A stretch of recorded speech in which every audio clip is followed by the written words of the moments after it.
नमस्कार दोस्तों, आप सबका एक बार फिर से हमारे YouTube चैनल पर हार्दिक स्वागत। मैं आपका दोस्त विवेक गोगना हाजिर हूँ आज एक बार फिर से एस्ट्रोलॉजी से रिलेटेड ही चर्चा करने के लिए। और आज का जो चर्चा है वो एक केस स्टडी को लेकर है। और केस स्टडी जो है, जो ये आपके साथ में अभी चर्चा करूंगा, वो शादी से रिलेटेड है। नेटिव ने कुछ दिन पहले मुझे व्हाट्सअप किया और अपनी बर्थ डिटेल उन्होंने प्रोवाइड की और कहा कि मेरी सिर्फ एक ही क्वेरी है कि मेरे बर्थ चार्ट में शादी का योग है या नहीं है, और यदि है तो कब तक है। और खासकर उन्होंने कहा कि मैं इस केस को आपसे केपी एस्ट्रोलॉजी के माध्यम से एनालिसिस करवाना चाहता हूं। तो आज का वीडियो उन सब दोस्तों के लिए जो केपी एस्ट्रोलॉजी में प्रैक्टिस करते हैं, जो नए हैं। ऐसी क्वेरी को जब हमारे का पास कोई बर्थ चार्ट आता है, किस प्रकार एनालिसिस करते हैं केपी एस्ट्रोलॉजी से, उसी पर आज चर्चा करेंगे। चलिए, सबसे पहले मैं चार्ट आप दोस्तों के साथ शेयर करता हूं।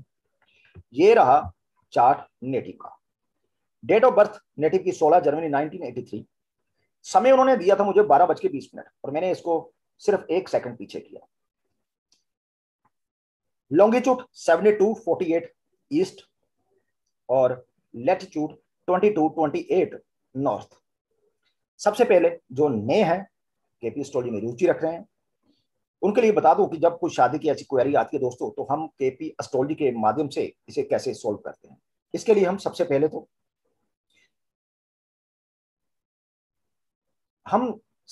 जो मैं अपनी बात करूं, तो मैं सबसे पहले तो चार्ट को देखता हूं कि क्या वो चार्ट सही है,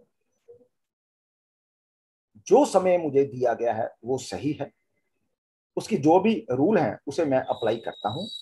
और जब मैं सेटिस्फाई हो जाता हूं कि हाँ ये बिल्कुल अब सही है, उसके बाद आगे मैं सेवंथ कस्पल सबलोड, जो कि सेवंथ भाव शादी का भाव है, उस भाव का जो उप नक्षत्र स्वामी है उसे देखता हूं।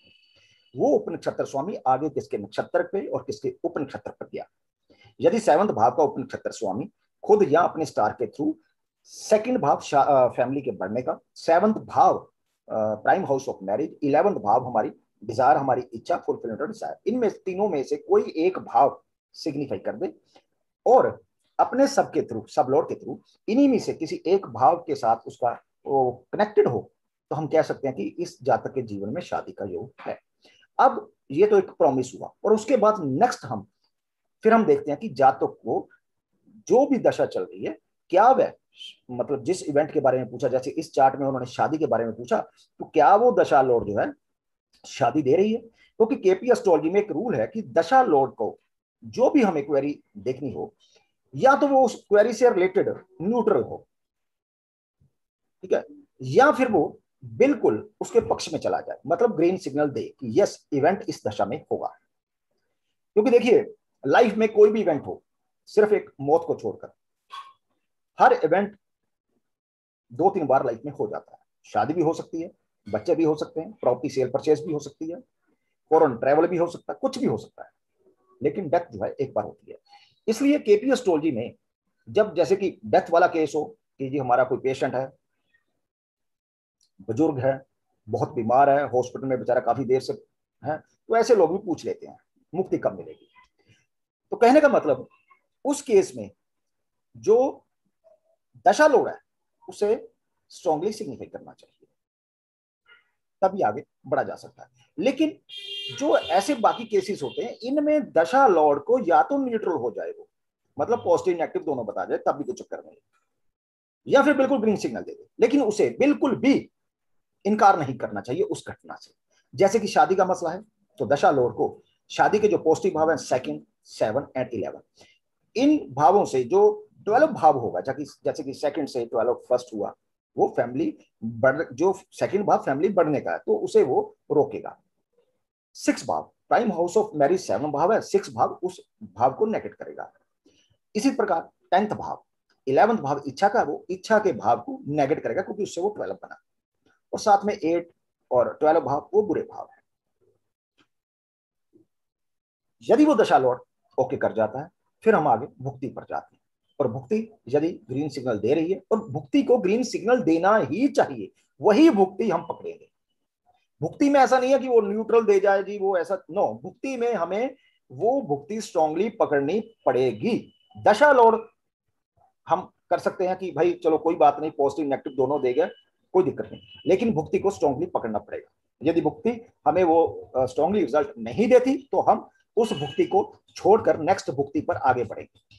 इसी प्रकार अंतरा का, जब ये सब चीज भुक्ति तक हो जाता है तो अंतरा को हम बाद में सिलेक्ट करते हैं, पहले हम गुरु का गोचर देखते हैं। यदि गुरु गोचर जिस भी राशि में गोचर कर रहा है वहां ग्रीन सिग्नल दे रहा है, उसके बाद देखते हैं जिस राशि में गोचर कर रहा है वहां जितने नक्षत्र होंगे उनमें से कौन सा नक्षत्र जो है शादी देने के लिए सक्षम होगा।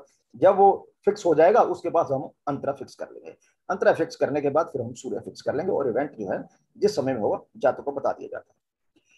इस चार्ट में यदि हम देखें कि जातक ने पूछा कि मेरी शादी कब होगी, अब देखिए उन्होंने ये भी कहा कि होगी या नहीं होगी। क्यों? उन्होंने इसलिए कहा क्योंकि उनका बर्थ जो था 83 और अभी 21 चल रहा है, मतलब 38 के आसपास उनकी एज चल रही है, तो जातक चिंता में है। तो हमने सबसे पहले जैसे कि मैंने बताया कि हम देखते हैं कि जातक ने जो समय दिया वो सही या नहीं है। उसके बाद जब बिल्कुल क्लियर हो चुका है कि ये बिल्कुल समय सही है, उसके बाद हम 7वें भाव का उपनक्षत्र स्वामी पकड़ते हैं।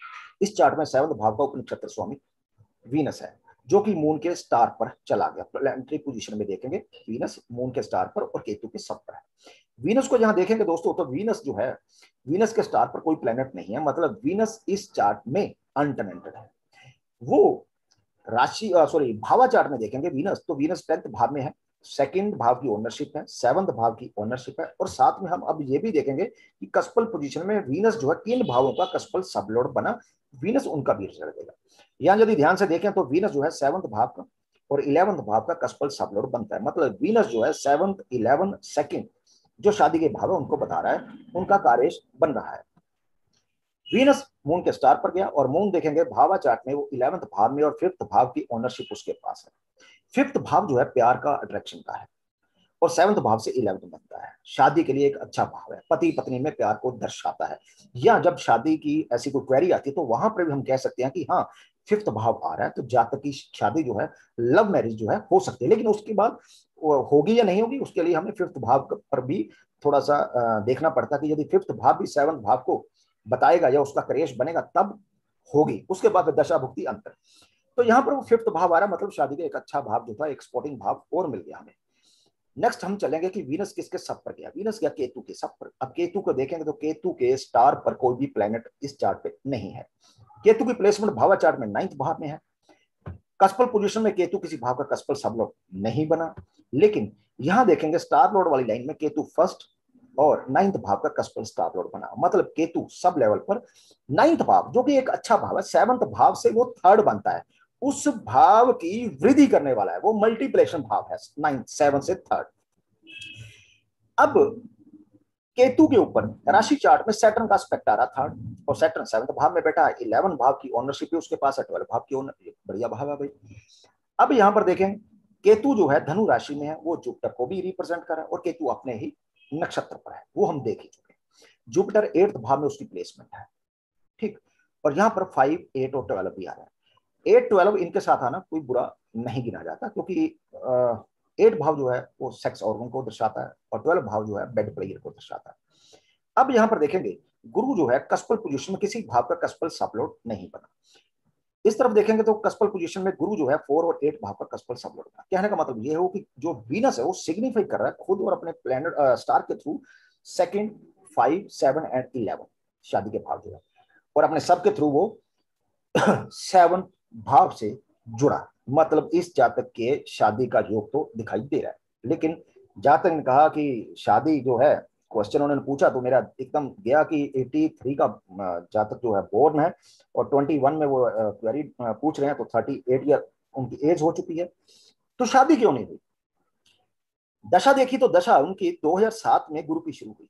अब 2007 तक उनकी यदि देखें तो 83 बोर्न है और 2007 तक उनकी जो एज है वो 24 या 25 साल की हुई। और हम जानते हैं अमूमन जो है इंडिया में अभी जो चल रहा है कि किसी भी जातक की जो शादी है आजकल अमूमन 25 साल के बाद ही होती है, 25 27 29 31 इस तरीके से आजकल शादी जो है बड़ी एज में होने लगी है, लेकिन 38 भी कुछ कम नहीं है। अब देखेंगे दशा लॉर्ड को, दशा लॉर्ड ने शादी अभी तक क्यों नहीं दी। गुरु गुरु, जैसे मैंने कहा कि गुरु के स्टार पर कोई भी प्लैनेट नहीं है, गुरु अनटेनेंटेड, और गुरु 8 भाव में बैठा हुआ है राष्ट्र भावा चार्ट में, और कस्पल पोजीशन में वो 4 और 8 भाव का कस्पल सब पर है। गुरु किसी भी भाव से नहीं जुड़ा। गुरु सैटर्न के स्टार पर है। सैटर्न देखेंगे भावा चार्ट में वो 7th भाव में उसकी प्लेसमेंट है, मतलब वो गुरु जो है वो 7th भाव को सिग्निफाई कर रहा है भाई, तो शादी तो उसे देनी चाहिए थी। अब जुपिटर चला गया सन के सब, अब सन को पकड़, सन देखेंगे तो इस चार्ट में प्लैनेटरी पोजीशन में सन अपने ही स्टार पर है, मतलब सन भी इस चार्ट में अनटेनेंटेड है, और सन 10th भाव में उसकी प्लेसमेंट है, 6 भाव की लॉर्डशिप है।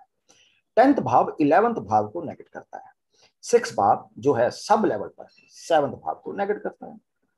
स्टार लेवल पे 7 आ रहा था, लेकिन सब लेवल पे 6 ने 7 नेगेट कर दिया।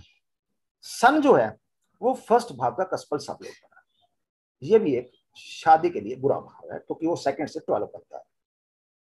सन जो है 5th भाव का भी कस्पल सब लोड बना, ये अच्छा भाव है, एक्सपोर्टिंग भाव है, थोड़ी सा एक जो है फीबल चांसेस हम कह सकते हैं, लेकिन आगे बढ़ेंगे। सन जो है इस चार्ट में 2 डिग्री के आसपास है, ये रहा सन के सामने डिग्री 2 डिग्री के आसपास है।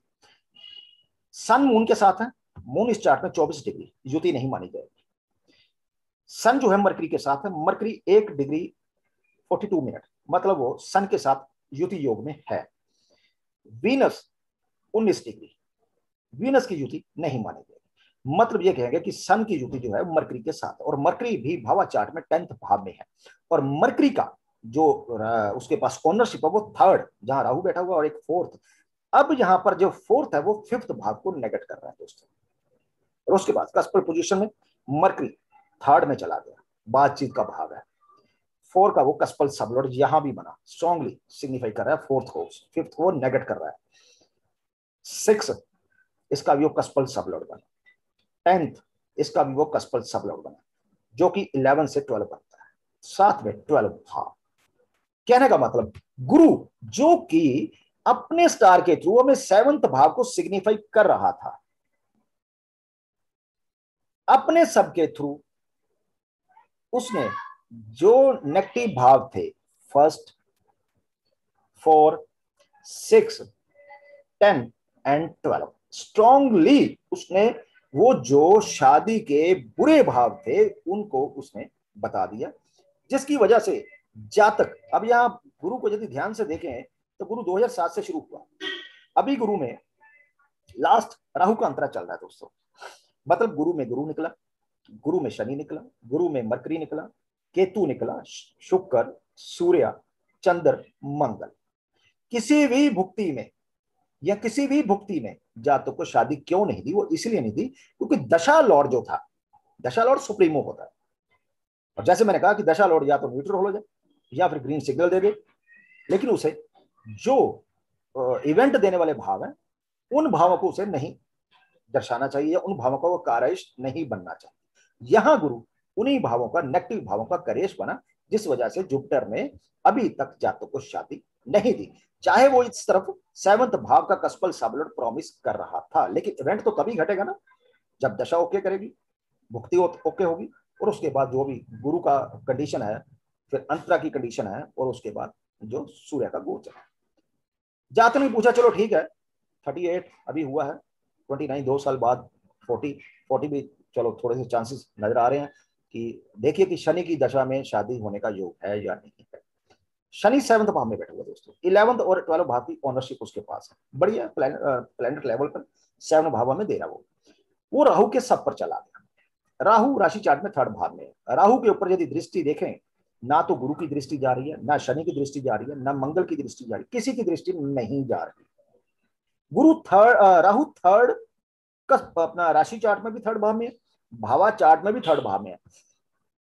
राहु को यदि यहां देखेंगे, राहु भी अपने ही नक्षत्र में रहा और मरकरी के साइन में है, जेमिनी साइन में, तो जो राहु है वो मरकरी को रिप्रेजेंट कर रहा है।